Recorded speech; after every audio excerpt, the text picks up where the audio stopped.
Hello दोस्तों, नमस्कार, आदाब, सलाम, सत श्री अकाल। आज के इस वीडियो में हम बातें करने वाले हैं कि उत्तल दर्पण और अवतल दर्पण का उपयोग कहाँ किया जाता है। तो जी हाँ, बहुत इंपॉर्टेंट क्वेश्चन है, आपको भी पता होगा। प्यारी सी कॉन्सेप्ट, 3 मिनट 4 मिनट आप रुक जाइए, दिल थाम के बैठ जाइए। आपको हम बताने वाले हैं उत्तल दर्पण और अवतल दर्पण में क्या उसका उपयोग किया जाता है। पहले समझते हैं उत्तल दर्पण क्या करती है। किसी स्रोत से जब उत्तल दर्पण में, मान लीजिए ये टॉर्च है हमारा, जब यहाँ से हमने टॉर्च बारा, अगर ये उत्तल दर्पण होगा अपने प्रकाश को यूं फैला देगी।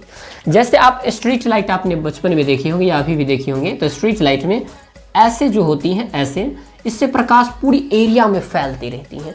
तो उत्तल दर्पण का जो मतलब एक स्ट्रेक्स होता है कि बिंदु स्रोत से प्रकाश को क्या करती हैं, ये फैलाती हैं चारों तरफ। ये प्रकाश को क्या करती हैं, बिंदु स्रोत से निकलने के बाद फैलाती हैं चारों तरफ।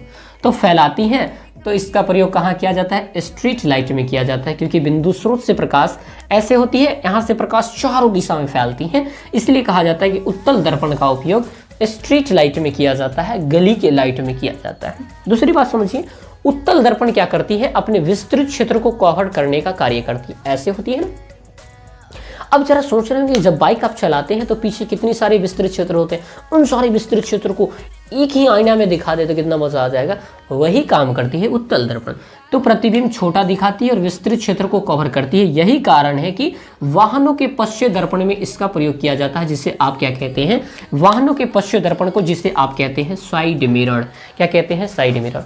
लेकिन जरा सोचिए, जब आप एटीएम का पिन डाल रहे होते हैं एटीएम मशीन के अंदर, तो पीछे से अगर आपका कोई एटीएम का पिन चुरा ले तो फिर क्या होगा, बहुत गलत हो जाएगा ना। हाँ, तो यही कारण है कि पीछे के आदमियों को आप देख पाएं, इसलिए एटीएम के सामने एक आईना लगा होता है। और वो आप समझ पा रहे हैं कि कौन सा आईना होगा, क्योंकि पीछे के बहुत सारे क्षेत्र को कवर कर रहा है, वो आईना होता है और नहीं उत्तल दर्पण होता है। तो एटीएम की सुरक्षा के लिए उत्तल दर्पण का प्रयोग किया जाता है। दो बातों को याद रखिएगा, पीछे के सारा क्षेत्र को अगर कवर करना है तो उत्तल, प्रकाश को अगर फैला करके देखना है तो उत्तल, और प्रकाश को फैला करके एक बिंदु पे लाना हो, अवतल।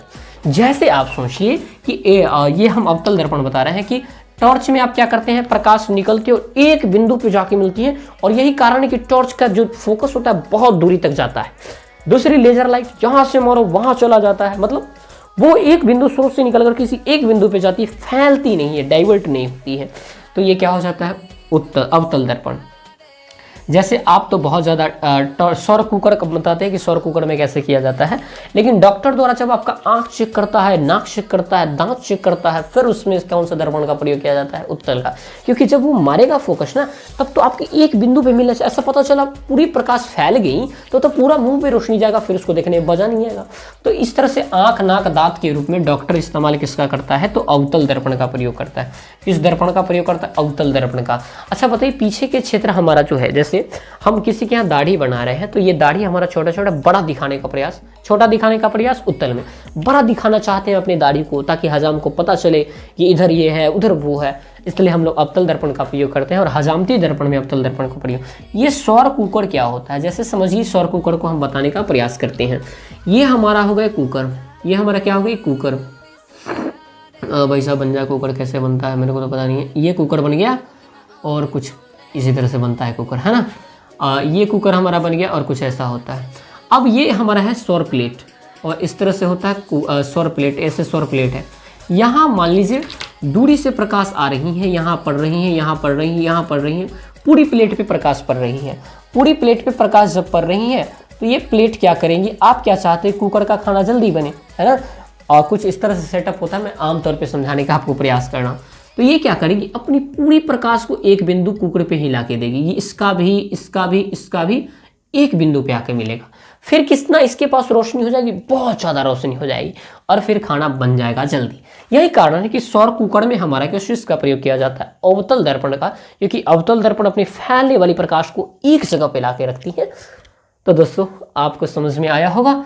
तो उम्मीदें हैं कि चीज़ें आपको बहुत आसानी से समझ में आ गई होगी। मिलते हैं फिर नई वीडियोज़ के साथ, तब तक के लिए आप सभी को जय Hind, thank you very much.